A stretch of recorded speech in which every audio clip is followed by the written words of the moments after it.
하얀 가루, 그리고 무당. 우리 동네엔 좀 유명한 무당이 있어. 어릴 때부터 체험 같은 거 많이 해서인지 동네 사람들이 말로만 듣던 이상한 일이 있을 때 꼭 그 무당한테 가서 해결하곤 했지. 나도 믿지는 않았는데 어른들이 워낙 자주 얘기하니까 자연스럽게 관심은 좀 가더라고. 어느 날 밤이었어. 겨울이라 일찍 어두워지고 그날따라 하늘엔 별도 안 보이고 달빛도 이상하게 희미했어. 난 알바 끝나고 골목길로 걸어가고 있었는데 저 멀리 누가 서 있는 게 보이는 거야. 겉으로 봐도 알겠더라. 그 무당이었어. 평소엔 사람들과 어울리는 모습 단 한 번도 못 봤던 사람이라 괜히 긴장되더라. 그런데 그 사람이 걷기 시작해서 나랑 점점 가까워졌어. 그냥 스쳐 지나가겠지 싶어서 고개만 숙이고 지나가려 했는데 갑자기 내 이름을 부르면서 서 있더라. 놀라서 멈췄지. 너 조심해야겠다. 그게 딱 그녀가 한 말이었어. 난 얼떨결에 곧바로 물었지. 뭐려? 왜 저르려? 웃으면서 그냥 알겠다는 듯이 고개만 끄덕거리더니 내 어깨를 가볍게 툭 치고는 골목 끝으로 사라졌어. 난 무슨 뜻인지도 모르겠고 괜히 꺼림칙했지만 별일아니겠거니 하며 집으로 갔어. 그날 밤 자는데 이상하게 악몽이 계속 꿔졌어.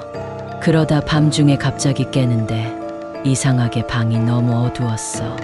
평소엔 가로등 불빛이라도 약간 들어오는데 그날은 진짜 칠흑 같더라고. 심장이 뛰는 소리가 귀에 울릴 정도였어. 그런데 그때 들었어. 누가 내 방문 앞에서 속삭이는 거야. 처음엔 잘 못 알아들었는데 가만히 있으니 분명 내 이름을 부르고 있었어. 완전 얼어붙어서 움직일 수도 없었어. 이러고 있을 순 없어서 용기 내서 조심히 방문을 열었어. 근데 아무도 없더라. 심장이 두근거린 채로 거실을 둘러봤지만 아무도 없었어.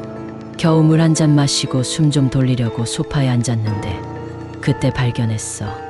내 방문 앞에 정체 모를 하얀 가루가 흘려져 있더라고.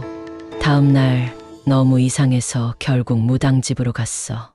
그 사람이 날 보더니 내가 무슨 얘기를 꺼내기도 전에 말하는 거야.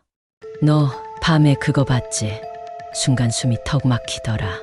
그거 널 데리러 온 거야. 조심 안 했으면 지금 여기 못 왔을 거야. 솔직히 무슨 말인지도 모르겠고 너무 무서워서 도망치다시피 나와버렸어. 그러고 몇 달이 지나도록 아무 일 없길래 다 잊혀져 갔는데 며칠 전이었어. 오랜만에 친구들이랑 동네 한 바퀴 돌다 무당집 앞을 지나게 됐어. 그런데 그 집이 완전히 비어있더라. 문이 헐겁게 흔들리고 있었고 안은 아무도 없는 것처럼 보였는데 뭔가 찝찝한 느낌이 들었어. 순간 친구가 말하더라. 야, 근데 소문 들었어? 저 무당 죽었다더라.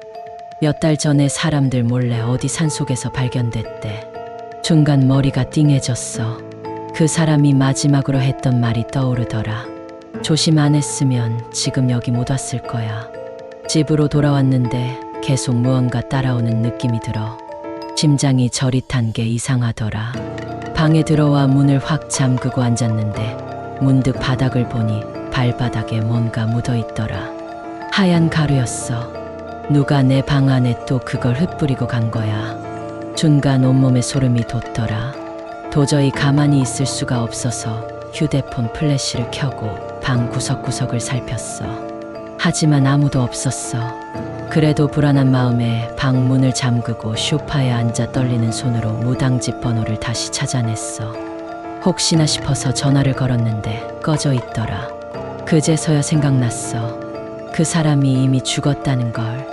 어쩔 수 없이 친구한테 연락해 같이 자기로 하고 큰 소리치며 그냥 우스갯소리로 넘기려 했어. 그런데 친구가 내 방으로 들어오자마자 무언가가 이상하다는 듯 얼굴이 굳더라.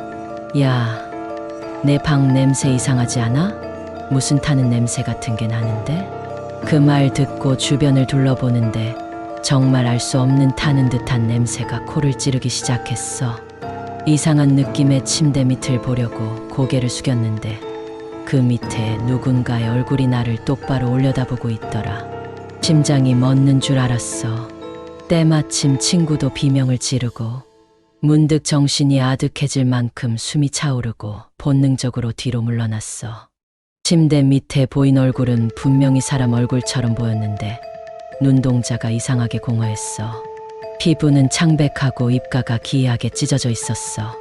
그 순간 침대 밑에 있던 그 얼굴이 미끄러지듯 앞으로 빠져나오려고 움직이는 게 보였어.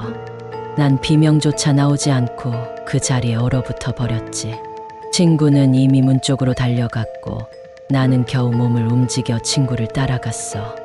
문을 힘껏 열고 밖으로 뛰어나왔는데 뒤에서 무언가가 기이하게 웃는 소리가 들렸어.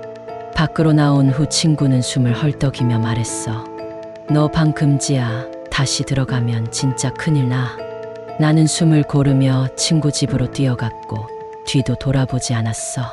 그런데 도망치던 중 문득 느낌이 이상해서 주머니를 확인했거든. 마지막으로 봤던 그 하얀 가루가 내 주머니 안에도 들어있는 거야.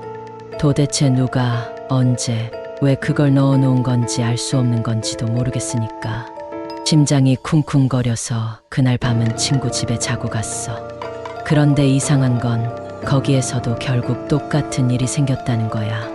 새벽에 깨보니까 친구 방 창문 밖에서 누가 방 안을 들여다보고 있는 것처럼 느껴지는 거지. 근데 차마 눈을 뜨고 확인할 용기가 안 나더라.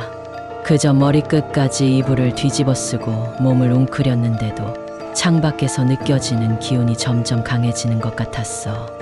갑자기 창문이 떨리는 소리가 들리면서 정말로 이상한 웃음소리가 들렸어. 절대 사람의 웃음이 아닌 그런 소리. 친구도 깼는지 갑자기 비명을 지르며 불을 켜는데 그 순간 창밖에 그게 갑자기 사라졌어. 다시 방 안은 조용했지만 바닥에 또 하얀 가루 같은 게 떨어져 있는 거야. 그 가루는 계속 따라오는 것처럼 보였고 가면 갈수록 더 불길한 일이 생길 것 같은 기분이 들었어. 결국 이 일을 어쩌지도 못하고 점점 스스로가 무언가에 갇혀드는 기분이었어. 결국 이사를 결심했지. 다른 동네로 가면 괜찮아질 줄 알았거든. 새로운 집에 들어가고 몇 주 동안은 아무 일도 없었어. 평범하게 지나가다가 이제 괜찮아졌나 하고 생각할 때쯤 그 일이 다시 시작됐어. 늦은 밤 자는데 갑자기 거실에서 뭔가 툭 떨어지는 소리가 들려왔어. 무서웠지만 살아야겠다는 생각에 조심히 방문을 열고 나가봤는데 아무것도 없는 거야. 다시 방으로 돌아오려는 순간 내 발밑을 보니 하얀 가루가 담뿍 뿌려져 있었어. 그 순간 방 안 거울을 스치듯 보게 됐는데 거울 안에 내 모습 뒤로 뭔가 희미하게 서 있는 게 비쳤어. 얼굴은 안 보였지만 길다란 손이 천천히 내 어깨 쪽으로 다가오는 게 보였어. 순간 내가 거울 속에 나와 눈이 마주치는 느낌이 들더라고. 소름 끼쳐서 바로 뒤를 돌아봤는데 아무도 없었어. 거울 속에도 이제 아무것도 없었고 그때 확신했어. 이건 절거 그냥 끝난 게 아니라는 걸. 내가 어디로 이사를 가든 누굴 찾아가든 이건 이제 나한테 붙어 있는 것 같았어. 그 하얀 가루도 웃음소리도 그리고 거울 속에서 보였던 그 손도 무당이 마지막으로 나한테 했던 말이 자꾸 떠오르더라. 조심하지 않았으면 여기 못 왔을 거야. 근데 이제 돌아보니 조심했던 게 무슨 소용이었나 싶었어. 그게 나한테 뭘 원했던 건지 왜 날 따라오고 있는 건지 점점 몰라지는데 이제 더 이상 버틸 힘도 없어. 요즘은 거울만 봐도 힘들고 밤이 되면 아예 불안해서 잠도 못 자. 그런데도 어쩌겠어. 내가 스스로 도망갈 수도 없다는 걸 느끼고 있거든.